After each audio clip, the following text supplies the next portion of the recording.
Hi అండి, నేను ఆలు ఎగ్స్ కర్రీ చేస్తున్నా. కావలసిన పదార్థాలు ఆలు, ఎగ్స్, కొద్దిగా కొబ్బరి మిక్సీకి వేసి చేసి పెట్టా, టమోటా, ఉల్లిపాయ, కరివేపాకు, కొత్తిమీర, మిరప్పొడి, సాల్ట్, ధనియా పౌడర్, గరం మసాలా పౌడర్, చెక్క లవంగ పొడి, జీరా పౌడర్, సాల్ట్.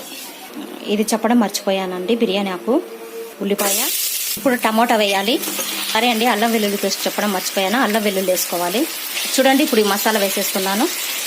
ఆలు వేసేస్తున్నాను. ఉడకబెట్టి పీల్ తీసి పెట్టుకోండి. కొబ్బరి మిక్సీకి వేసాను కదా, వేసేస్తున్నాను. చూడండి, ఇంకా కొంచెం ఉంది ఉడికేది. ఆలు కొంచెం ఉడకాల. చూడండి, చాకుతో ఘాట్లు పెట్టాను. మా పాప కూడా తినేసింది. గుడ్లు వేసిన తర్వాత కొత్తిమీర, కరివేపాకు వేసేయాలి.